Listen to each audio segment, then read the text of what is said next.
people are in the same boat. Me with them, I'm recovering as well. Yeah, yeah. It's seems to be a European wide. An outbreak. Okay. So, how are we doing? Are we on We're 1 minute past, actually. Let's see. Yeah, no, have we got, are we on Facebook yet? That is a good question. Let's see. Waleed, are we on Facebook yet? I don't think so. Yeah. Yes, we are live. Yes. Yes, my friend, we are. Yeah, I thought it was, but I was just checking. So, in that case, without further ado, ladies and gentlemen, boys and girls, and assembled company, welcome to the World Storytelling Cafe. And it is Friday, therefore it is stories for children of all ages from 0 to 100. Or if you're very lucky and working on immortality, a little older than that. And from the land of immortals, there's we have Despina as our storyteller for this evening, or this morning, or this afternoon, wherever you are in this big wide world. We are, after all, the World Storytelling Cafe, and I see we've got Norman coming in from Canada, which is probably about 11 or midday. What time is it? 1 o'clock in the afternoon? What time is it, Norman? It's 1 o'clock in the afternoon. Well, I knew I was within 2 hours, which for me, it's when I'm dealing with Marrakesh time, I think to get anywhere within 2 hours of when you're supposed to is perfect. Right, Despina, over to you for some tales. Thank you very much for the lovely introduction, my friend. It's been a while. A very big kiss to our favorite King Louis. Good to see you. I haven't been here a few months because I had to work like a dog, Louis. Don't do that. Listen to me. When you grow up, please do not work like a dog. Just work properly, like a person. So, work like a dog is done, and now it's time for fairy tales. This time will be somewhat special because you know that usually me and all the other tellers here, what we do is tell the tales. But tonight, it's a special occasion because I have with me my and my daughter's, Persa's, favorite book.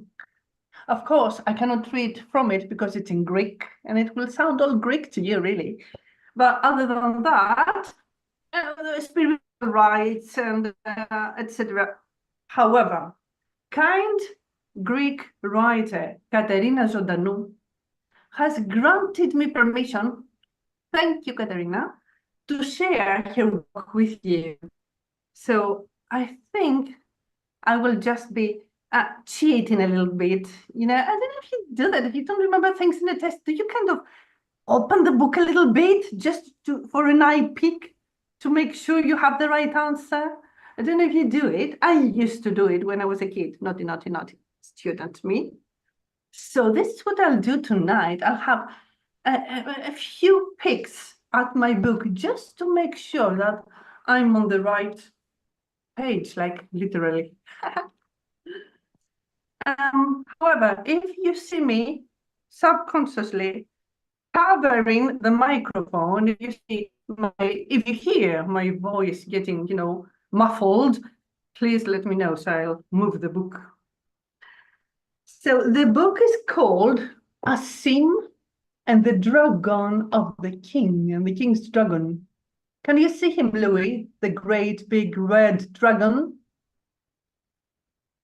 He looks ferocious, doesn't he? Well, let me tell you how this goes.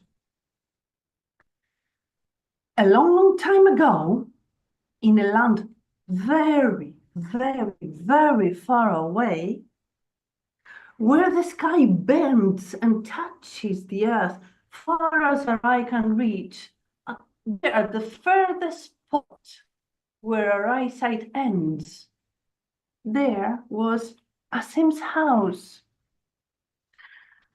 Asim, his full name was Asim Madich Farazi, but let's just call him Asim. Asim lived there ever since he was born, and that was the place where his father lived, and the father of his father, and the father of the father of his father, and you get the picture, so on and so forth. So that was his house, and that was the reason why he lived there, but that was just one of the reasons. The second reason was that that was the place where he worked, and he had a really, really important job to do. You see, his job, which he had inherited from his father, and his father from his father, and that father from his father, and so on and so forth, was to take care of the fairy tales. So let's call him the fairy tale carer.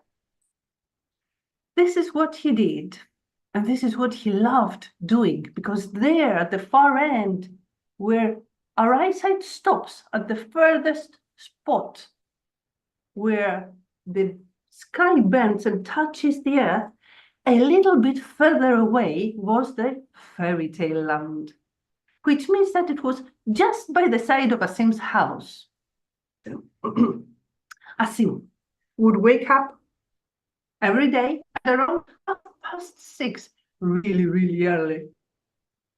Then he would have a chamomile, and if the weather was dreary, if it was chilly and wet, he would also have a mint, and then he would go out to start his morning job.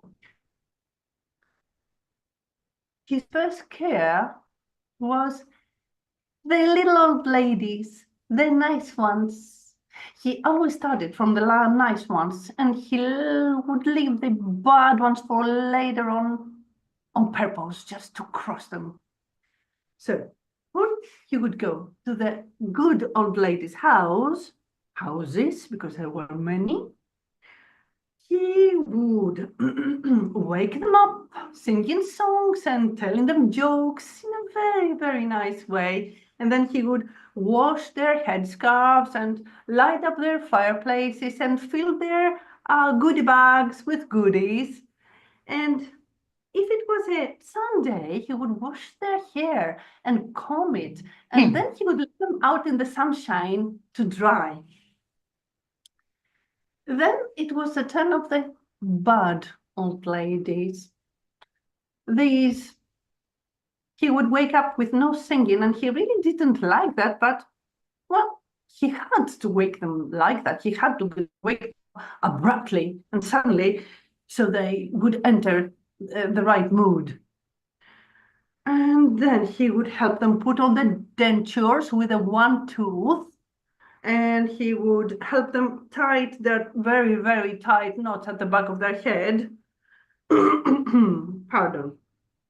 And of course, he would poison the apples of the day, and then he would have them all recite their curses 3 times just to make sure.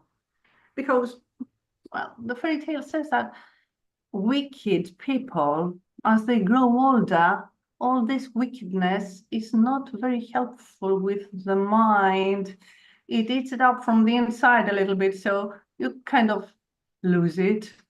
So just to be sure that they would not forget their evil words, he would have them tell them 3 times, and then he was free to go. And then he was in a safe distance from the wicked old ladies. He could take up his singing again as he made his way to the witches. He would pass from the witch's yard and pick up spices and herbs, and then he would knock on their door. He would enter the house and light up the fire. He would wash away yesterday's potions and fill up the big pots with fresh water, put the herbs inside and put them up on the stove and let them boil there. He would clean up their brooms and their pointy hats, and every now and then, if need be, he would fix a broken broomstick. And when he was done with the witches, he would go to the dwarves. Well, he would do very different kind of chores there. He would dust all the high places in the house, and he would clean up the highest cupboards, and he would cut oranges and tangerines from the trees that were too high for them to reach and give them to the dwarves. And the dwarves, feeling gratitude, would pay him with strawberries, which they could reach. And after that, he'd go to the palaces to visit the princesses and the princes and Prince Louis, if he was there for the day. Well, they were doing very well. They were faring handsomely, the princesses and the princes, and he didn't really have to go. He could rarely go if he wanted to, only he didn't want to. If one day passed and he didn't see them, he'd start feeling bad. So every second day, he would go there and pay them a visit and have a cuppa with them.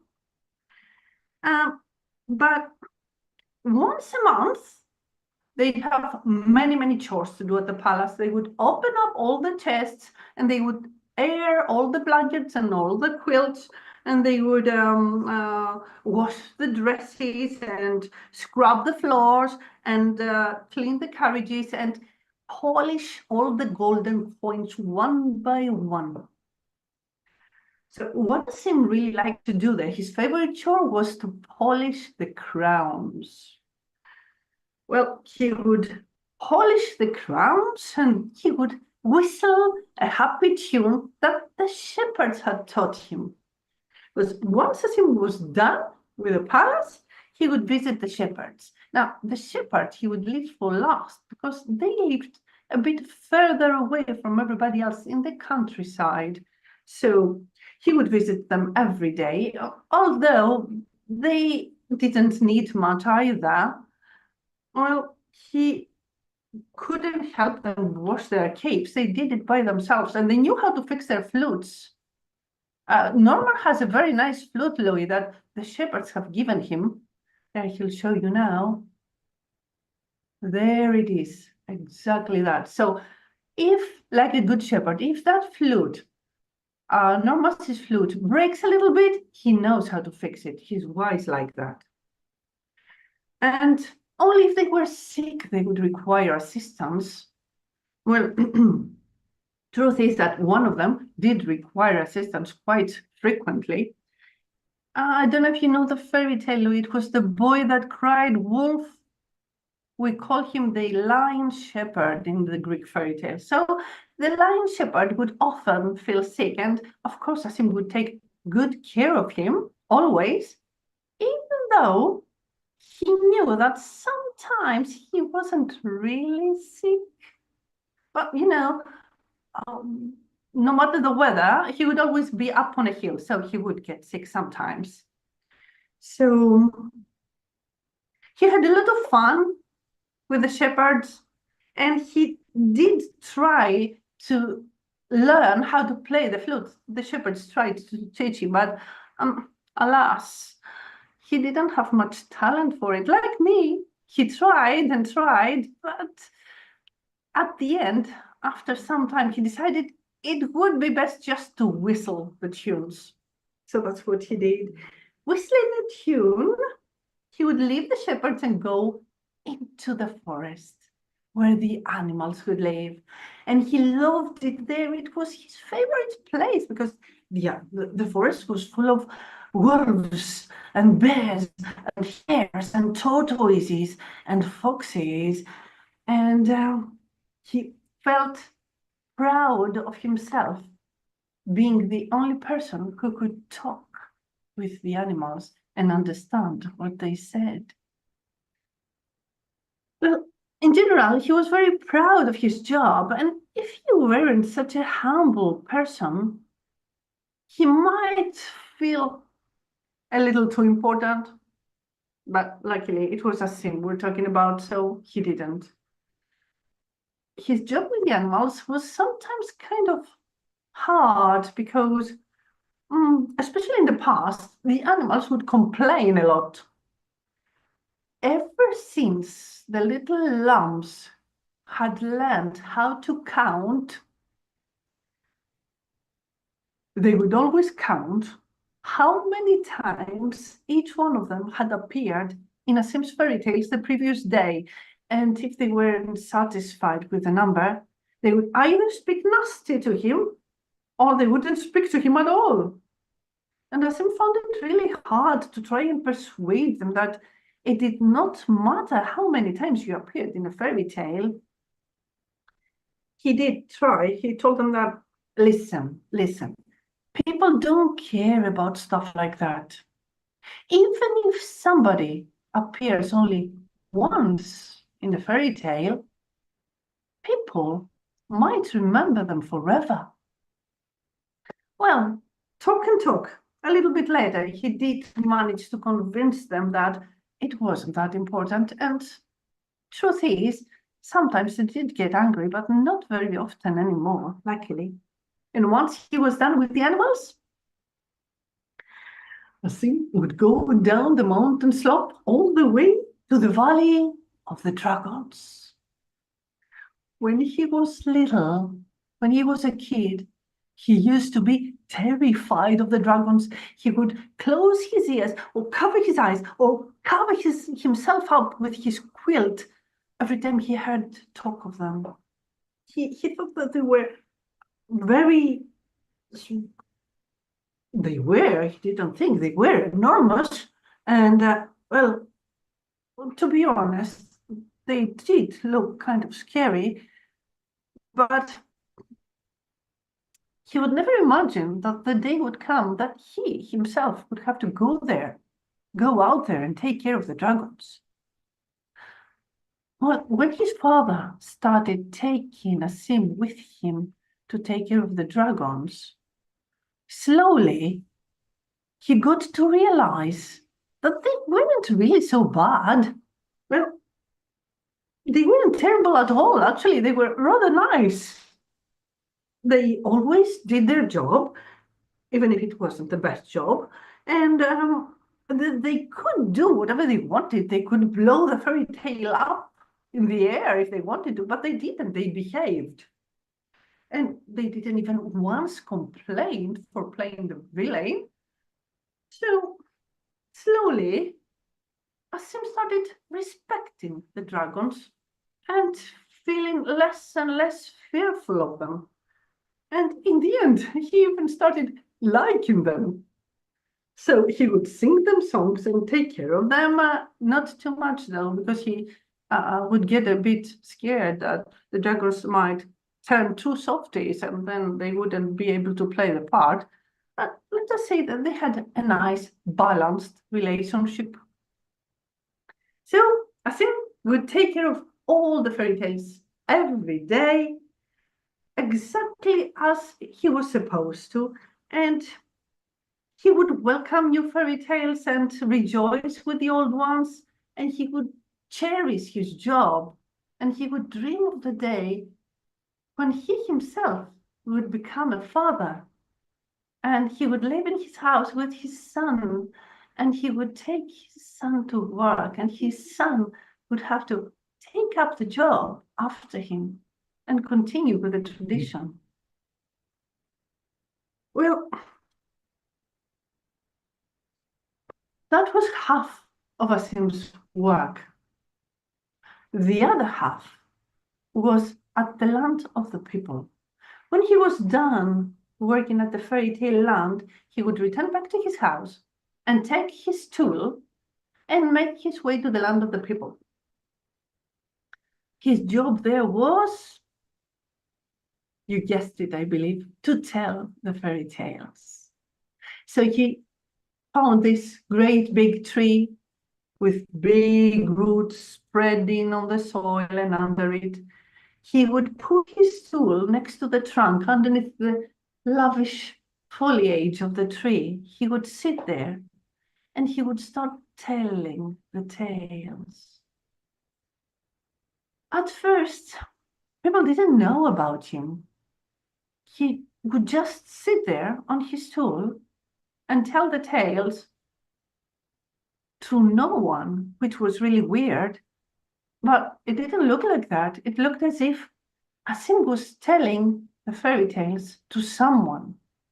Because this was what he had come up with. He had created this idea in his mind that there was one person across the land, opposite him, sitting there in front of him, and he would tell the tales to this imaginary friend, because Asim knew very well that it didn't matter if you had an audience, the stories had to be told.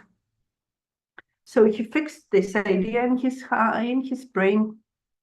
He would sit under the tree every day and tell the tales.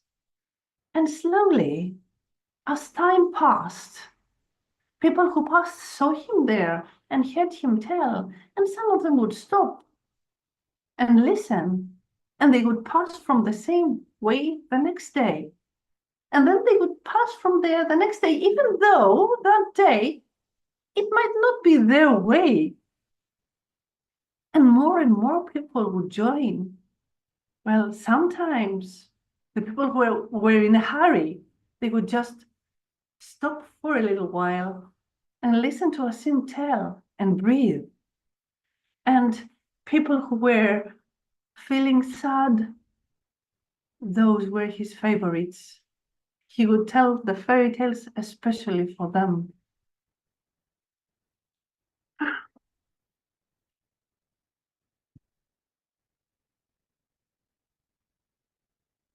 Now,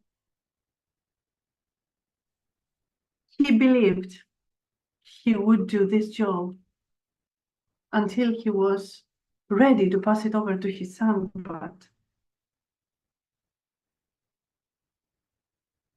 it was not to be so.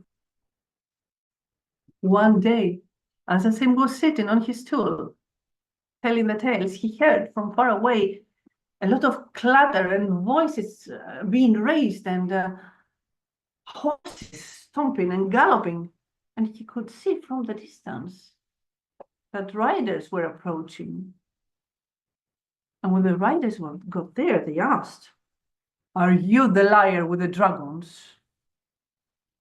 "I am Asim Madich Farazi," he said. "I am the fairy tale carer."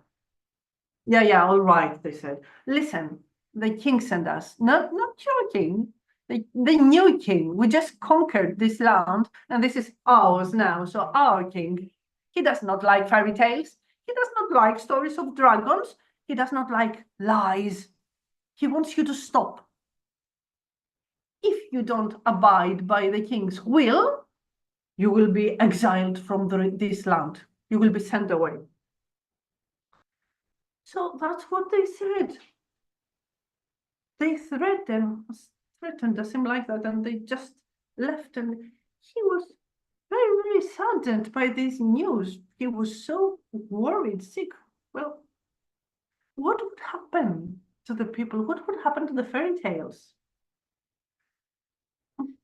Well, he did return to his house then, but at night, when people were in their houses, sleeping in secret, he took his stool and went to his normal spot under the tree, sat there by himself, and he started quietly to tell the tales.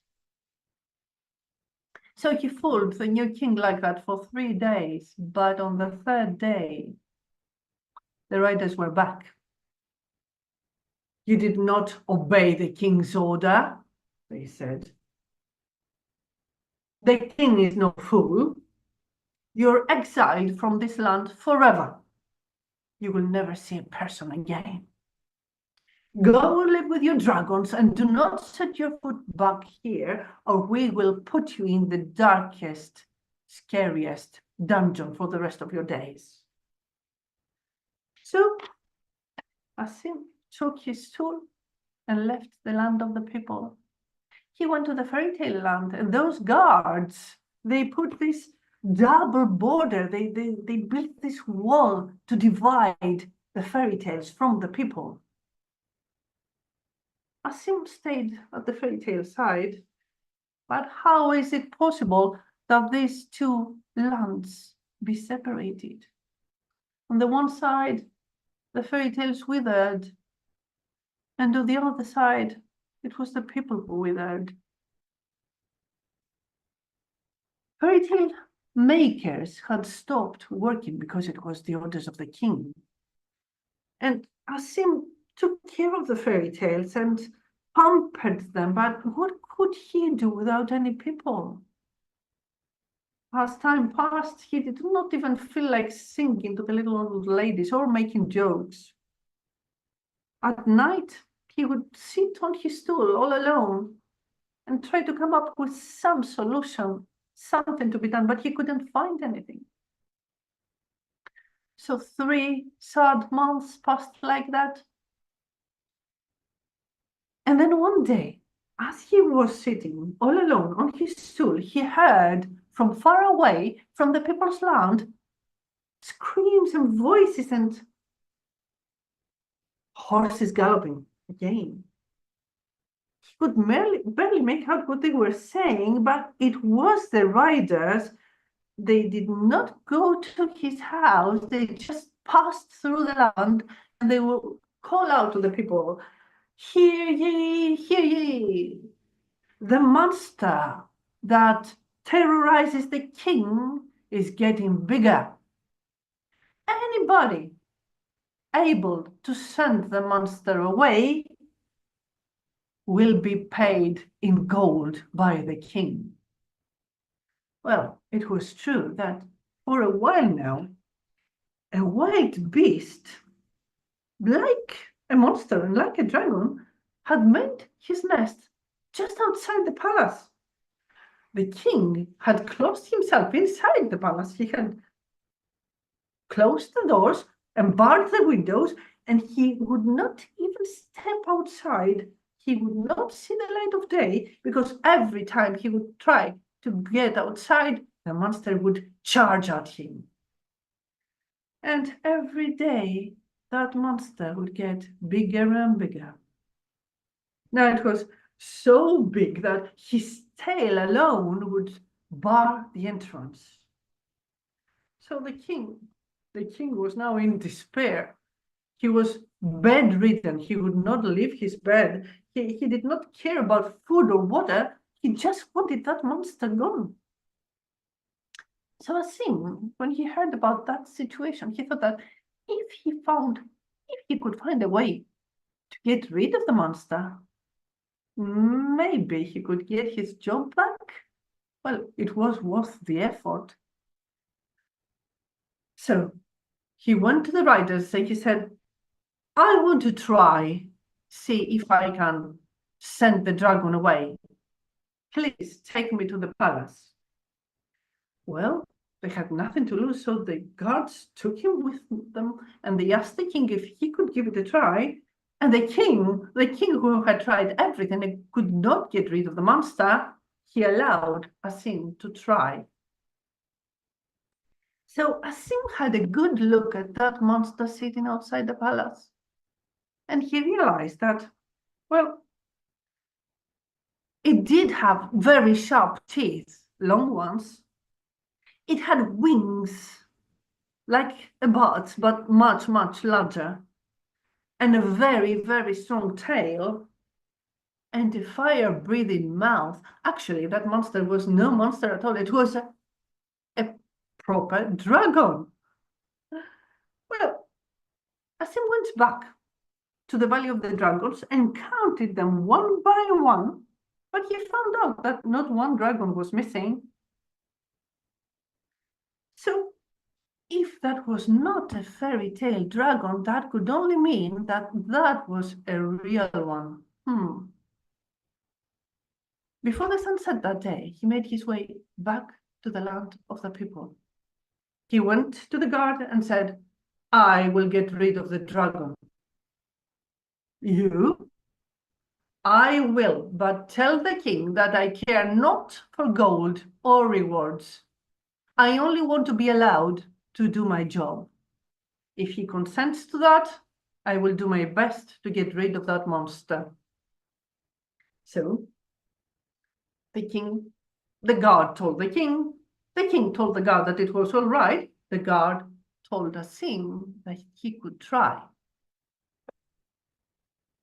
But if he failed, his head would roll because that king was no joke.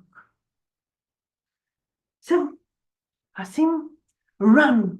He ran to the most wise, the most famous, and the least famous, and the best fairy tale writers of the land, and he asked them to work together and write a magnificent tale.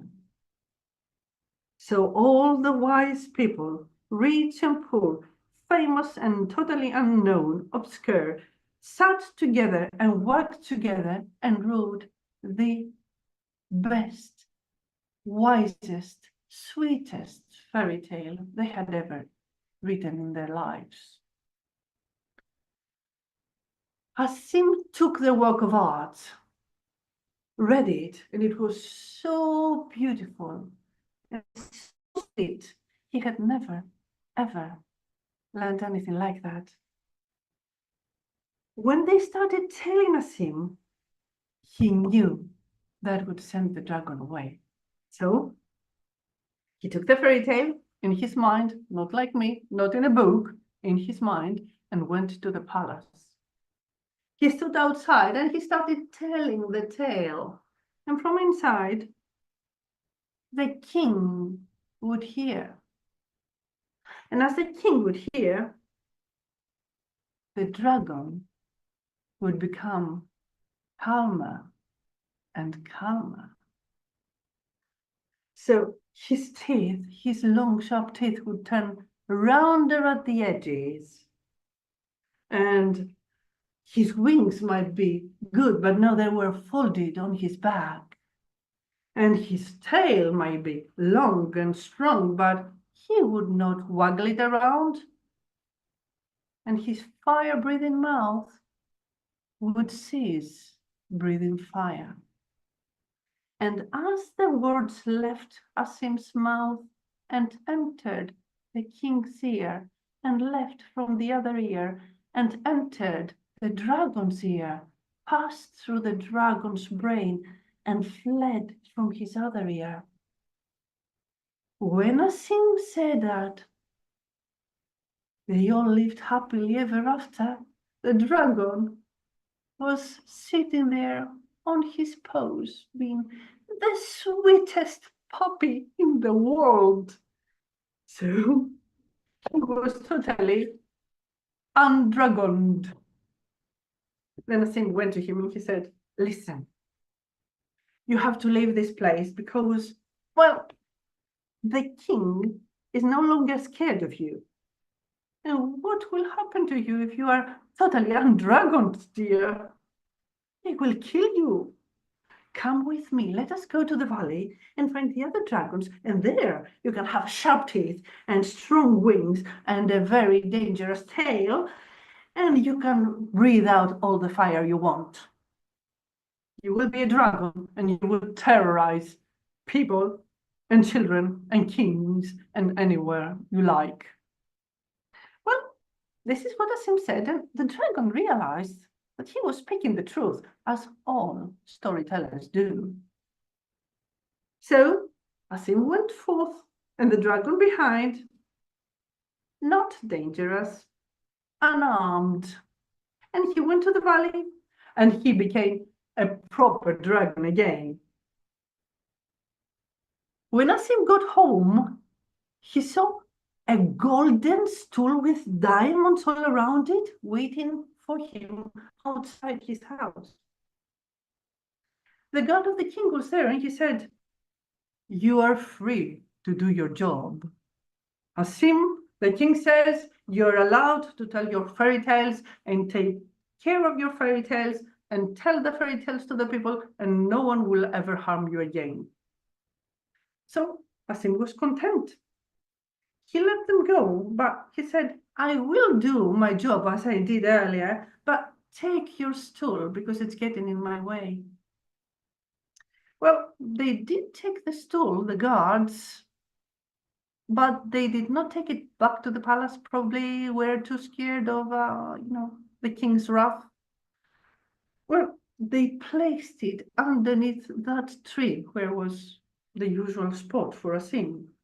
And when Asim went there at night to sit underneath the tree, well, he sat on his own stool, of course. He just left the golden stool there at the side in case somebody needed to sit there, especially the sad people, which were Asim's favorite.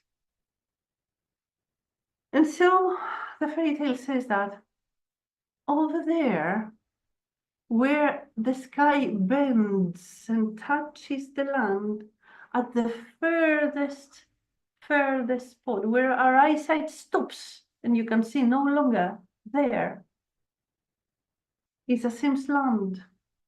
There is the land of the fairy tales next to the land of the people, and there at the border, at the edge between the two worlds, Asim still sits on his stool and continues to tell his tales. And as this is a Greek tale, I should tell you that they lived happily ever after, but we lived even better. Well, That's I know amazing. it was a huge fairy tale, but I think it was well worth it, don't you, John? Oh, I think so. I think I shall never, when I meet a dragon, I'll never treat it in the same way again. There you go. Dragons should not be undragoned. We No, should no. let them be all the dragons they like. And I'll just but I might take my potatoes there to be baked and my chestnuts to be roasted. Good idea, of course, of course. You can do marshmallows as well, I think. Yeah, With a long stick. yeah. I think a longer stick than you need a spoon to sup with the devil. Just to be on the safe side. So a Yeah. big thank you, Katerina Zodanou, for her fairy tale, Asim and the King's Dragon. And let us hope that one day maybe Metechmio, the publishers, decide to translate it in English, because it must be read by many, many kings. If not kings, obviously, maybe some kings, but Well, King especially Louis, kings. maybe. King Yeah, Louis. yeah. Kids and kings across the Yeah. globe. So what have we got coming up? We've Hmm. got, well, Wednesday, you are all invited to tell a tale, sing a song, read a poem on Justine's Tales and Tunes, 7 o'clock Wednesday evening. Then next Friday, all the way from the USA, we have Deborah Weller.